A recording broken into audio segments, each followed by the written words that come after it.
The Arizona sun was merciless that day, a white-hot hammer pressing down on the open desert until even the stones seemed to shimmer with pain. The air trembled with heat, rising off the sand in ghostly waves. A single rider moved along a faint wagon track, a tall man on a lean bay horse, both baked in dust, both moving with the slow rhythm of endurance. The horse's nostrils flared at every breath, and the man's coat, long and scarred from use, shifted faintly in the dry wind. He had the look of someone who had seen too much and spoken too little. His face was marked by the sun, his jaw shadowed by stubble, and his eyes carried the hollow weight of memory, that dull, haunted look that men wore after the war when they'd outlived too many friends. Once, he'd been a soldier, infantry, then scout, trained to survive what others couldn't. But the war had taken more than comrades. It had stripped purpose from him, left him wandering. When peace came, it didn't feel like peace at all. There was no home to return to, no hand waiting by a doorway, no ground that called his name. Now, he rode because riding was simpler than stopping. The world behind him was a graveyard, and the one ahead was empty. The only thing he cared about was water, where to find it before the sun dropped. And the chill crept in from the open plains that he was thinking about that when something broke the stillness, a flicker of movement ahead, too small for a man, too sudden for a bird. His hand drifted toward his revolver as the shape burst from the brush. A child. The boy stumbled into the trail, barefoot and wild-eyed, his chest heaving so hard it looked like it might split him open. His shirt was torn, his skin streaked with dirt and sweat. The cowboy jerked the reins, and the horse skidded to a halt just in time to avoid trampling the boy. "Please," the child gasped, voice cracking with dryness. "Please, my mother. She's tied. Please help." The man didn't move. His eyes narrowed beneath the brim of his hat. In the territories, desperation could be a trick. Bandits sometimes used children to draw a rider close, then sprang their ambush. But the boy's face, that raw terror, the trembling in his hands, it was too real. It was the kind of fear no grown man could fake. He swung down from the saddle, boots landing heavy on the baked earth. He crouched, his shadow falling over the boy's narrow face. "Where?" he asked, his voice rough from disuse. The boy pointed back toward the low scrub and rocks. His arm shook so badly the finger wavered. "There, behind the big white stone." They left her there. The cowboy stared at the boy for a long, wordless moment. Every instinct told him to turn away. He'd seen what happened when a man interfered in another's business. Blood followed, and grief after that. But there were some things a man couldn't walk past and still call himself one. He gave a short nod. "Lead me." The boy spun and stumbled ahead, bare feet scraping over thorns and stone. The cowboy followed close, leading his horse, eyes scanning the horizon. The land was quiet except for the faint rasp of wind against brush, but his guts stayed tense. The sun felt sharper now, as if it too watched what they were doing. After a few minutes, they crested a rise, and the clearing came into view.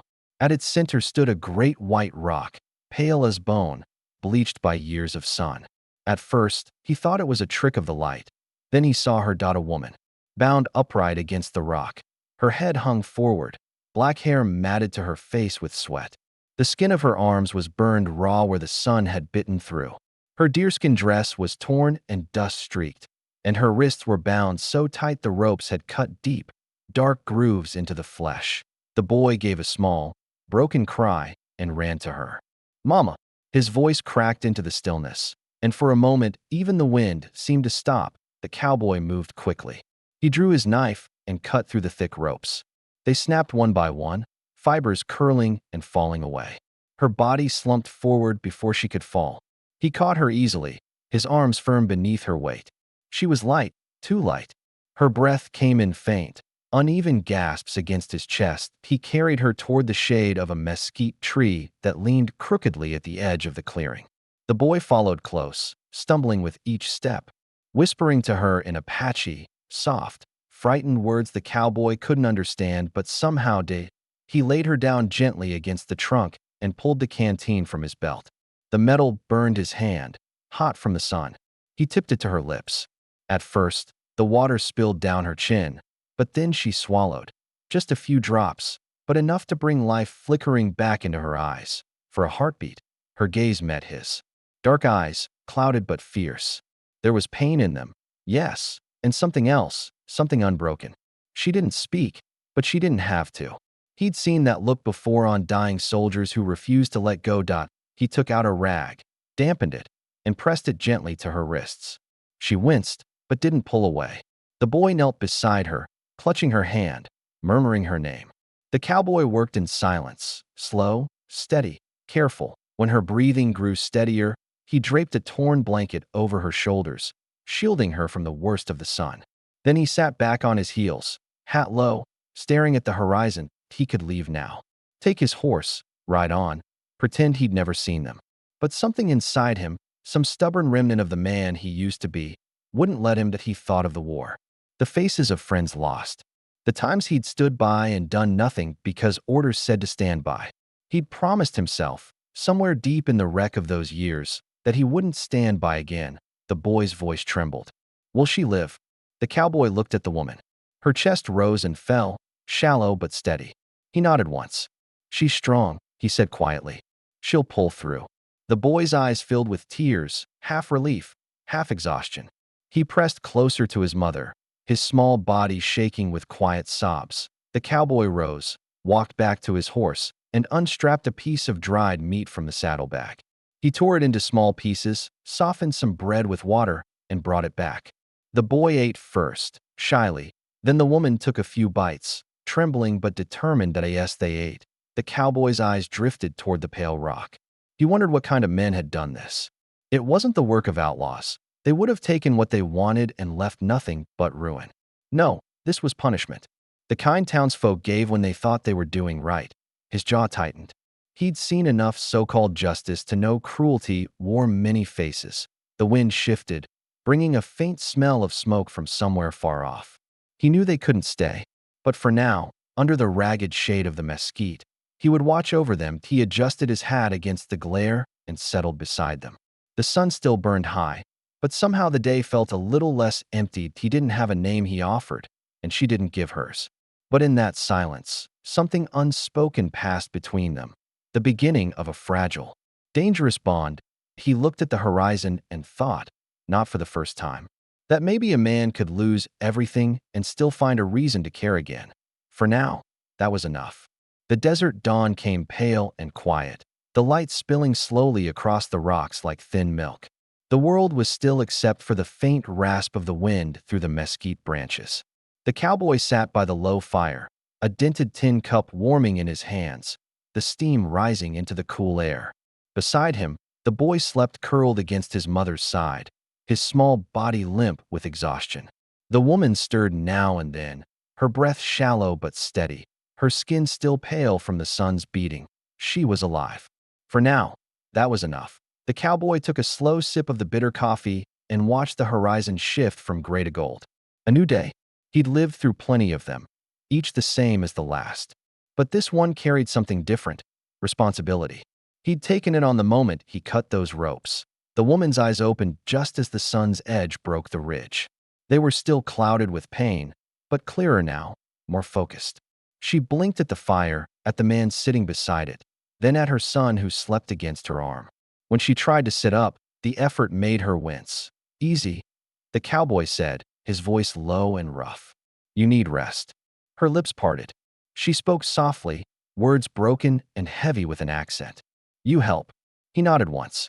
You'd have done the same. She looked at him for a long moment, her dark gaze searching. Then she touched her son's head lightly, her hand trembling. Tika, she whispered.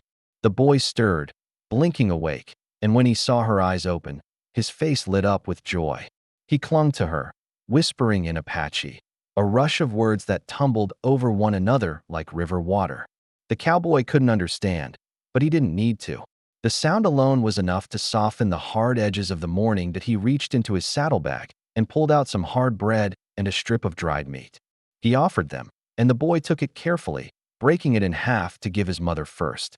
She smiled faintly at the gesture, though her lips were cracked and raw.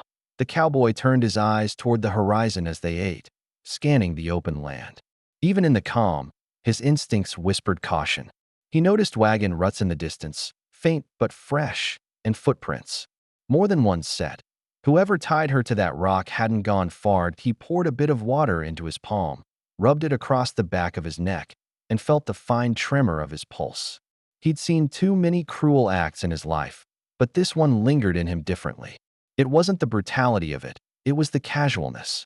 To leave a woman under the sun like that, bound and helpless, that took a kind of evil he couldn't fathom. The woman caught his gaze, as if sensing the question unspoken behind his eyes. "Town," she said, voice hoarse. "They say I steal. No steal. They hate." Her hand moved weakly toward her chest, then to her son. "They take me. Leave me." The cowboy's jaw tightened. "You're from a band near here?" She nodded slowly. "Apache. My people far." Her eyes dropped. "No, go back. They watch. They hurt boy." He fell silent. He didn't ask more. Some stories didn't need to be told twice to be understood. When the sun rose higher, the air began to shimmer again. He kicked dirt over the fire and started to pack his things. "We can't stay here," he said. "Too open." The woman looked weak, but nodded. The boy helped her stand, his small hands gripping hers tightly. She wobbled once, catching herself against the tree. The cowboy slung his canteen over his shoulder and offered his arm. She hesitated before taking it. "There's water north," he said. "A canyon with shade. You can rest there." She murmured something under her breath. A quiet thank you, maybe, or a prayer. They began the slow walk through the brush, the boy leading the horse by its reins. The heat thickened as the morning grew, turning the air heavy. The woman stumbled more than once, and each time the cowboy steadied her wordlessly. They passed a sun-bleached wagon, its wheels half buried in sand. Bones of something, cow or deer, lay nearby. The cowboy's eyes lingered on them, then moved on. The desert didn't forgive weakness. By midday they reached the canyon. It wasn't much, just a narrow cut in the earth where a trickle of water ran between stones. But to them, it felt like a miracle. The cowboy helped her sit beside the stream, and the boy splashed water onto her arms, laughing softly as he did. For the first time since morning, the woman smiled, a faint, tired curve of her lips that made something shift inside the cowboy. He built a small fire from dry brush and cooked what little food he had. A strip of jerky, some beans softened in his tin cup. The scent of smoke mingled with the sound of water. The world felt, for a fleeting moment, almost peaceful. As night fell, the canyon darkened into deep shadows. The woman's strength had begun to return, though her movements were still slow. The boy sat close beside her, head resting against her arm. She began to hum softly, a melody made of syllables and sorrow. It rose and fell like the wind, strange yet comforting. The cowboy sat a few feet away, watching the firelight dance against the rocks. The song stirred something in him, a memory of long nights during the war, when men sang to keep fear from taking hold. He didn't understand the words, but the feeling in them was clear: loss, endurance, and love too strong to die. When her song faded, he looked up. "What's your name?" he asked quietly. She hesitated, as though weighing whether to trust him. "Naya," she said at last. He nodded. "Boone," he replied simply. For a while, they just sat like that, three souls drawn together by accident. Firelight painting their faces in gold and shadow. Later, when the boy was asleep and the fire burned low, Boone climbed a small rise to scout the horizon. The moon was thin, the stars cold and sharp. He saw them then, faint flickers of lantern light far off against the black line of the ridge. 3, maybe 4 riders. He crouched low, watching them move slowly across the open plain. He didn't wake the others yet. The riders were too far to reach the canyon before dawn, but their direction was clear. They were following tracks, his jaw clenched. He knew the kind of men they'd be. The kind who believed cruelty kept order. The kind who thought mercy was weakness. He returned to the fire, where Naya still sat awake, eyes half closed but alert. She looked up at him, reading the change in his face. "Men?" she whispered. He nodded once. "Coming." Her fingers tightened around the blanket. She didn't speak, but the fear in her eyes said everything. Boone poured a little more water on the coals, dimming the glow. "We move at first light," he said. "You and the boy ride. I'll walk." Naya's gaze lingered on him. "Why help?" she asked softly, almost like she couldn't believe it. He looked at the sleeping child, then back at her. "Because I didn't. Once," he said after a long pause. and I still see their faces." Her eyes softened. She reached for her son and drew him closer, her hand brushing the worn revolver at Boone's side. She didn't flinch at the sight of it. Not anymore. The night deepened. Crickets began to hum along the water's edge. Boone leaned back against a rock, watching the sky, rifle resting across his knees. The desert stretched endless and dark beyond the canyon walls. Somewhere out there, men were riding closer. But for now, the fire's faint warmth and the quiet breathing of those he'd saved kept him stilled. He had no plan for what came next. Only a decision he wouldn't undo. When dawn came again, he'd lead them north, to a place where no law or hatred could reach them. Maybe it would work. Maybe it wouldn't. But at least, for once in his life, he was doing something worth the trouble. He let his eyes close, just for a moment. The last thing he heard before sleep took him was the soft rush of the stream and Naya's low hum, a sound that carried both pain and promise through the desert night. By dawn, the canyon was a hushed chamber of silver light. The stream murmured softly between the rocks, and a thin mist clung to the ground, wrapping the three travelers in a fleeting veil of calm. Boone rose first, every bone in his back stiff from sleeping against the cold earth. He stretched, listening, the faint whisper of wind, the shuffle of a lizard, the slow breath of Naya and her boy. No hoofbeats yet, but he knew they were close. That he crouched by the fire pit, scattering the last traces of ash. Then he walked to where his horse grazed on sparse grass and checked the saddle straps. The animal's ears flicked nervously. It smelled the tension too. Naya woke soon after. Her eyes found Boone immediately, wary, alert. She said nothing as she gathered her blanket, shaking off the dew. The boy stirred beside her, rubbing his eyes. Boone handed him a small piece of jerky. "Eat quick," Boone said. "We're moving to." Naya looked at him. "You sure they come?" Boone nodded. "I saw lights last night. They'll follow the canyon south. We'll cut north through the ravine. Rough going, but it'll hide our tracks." She rose slowly, still sore, but stronger than the day before. Boone helped her into the saddle, and the boy climbed up in front of her, his small hands gripping the horn. Boone gave the reins a light tap, and the horse started forward, hooves sinking softly into the sand. The ravine narrowed as they climbed. Sunlight struck the walls, turning them the color of old blood. The air grew hotter by the minute. Dust clung to their faces, their clothes. Boone walked ahead, rifle slung across his shoulder, his eyes scanning for movement. They rode in silence for a long while. The only sound was the horse's breathing and the distant call of a hawk circling above. Boone's mind worked quietly, counting distance, time, risk. He knew they couldn't outrun mounted men forever. They needed cover, or allies. After an hour, they reached a high plateau where the land opened wide again. From there, the world stretched endless, a quilt of red earth, sage, and far-off blue ridges. Boone stopped and turned, scanning the trail below. Dust a faint smear on the horizon, rising steady. Riders he spat into the dirt, then motioned for Naya to steer the horse toward a cluster of boulders. "We wait here," he said. "If they catch our trail, they'll come through that pass." Naya's hand went to her son's shoulder. Her face was calm, but Boone saw the fear beneath. He knelt behind a rock, resting the rifle on his knee. The boy peeked over the edge, eyes wide. Boone looked at him and whispered, "Stay close to your mama, little man. Don't make a sound." The minutes dragged like hours. The wind carried faint voices, laughter, then curses. Boone's jaw tightened. He could make out three shapes now. Men on horseback, one carrying a rifle low across his saddle horn. As they neared, Boone recognized the lead rider, a tall man in a long duster, face thin as wire. Sheriff Larkin, a man Boone had once ridden with before he quit the badge for good. "Boone." Larkin's voice echoed through the rocks. "You out here?"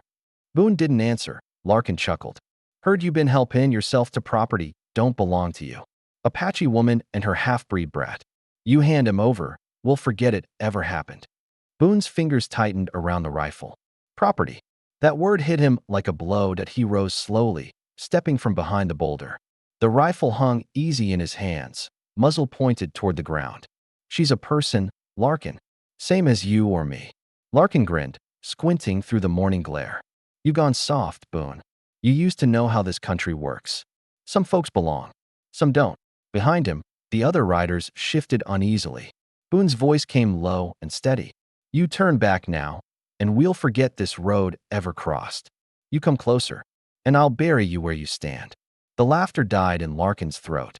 His horse stamped, snorting dust. "You really aim to die for her?" he asked, almost curious. Boone didn't blink. "Ain't the first time I've had to face a man with a gun and no soul." For a long second, no one moved. Then Larkin raised his hand. "Fine," he said. "Your choice." The sound of a hammer cocking cracked the silence. Boone dropped to one knee and fired first.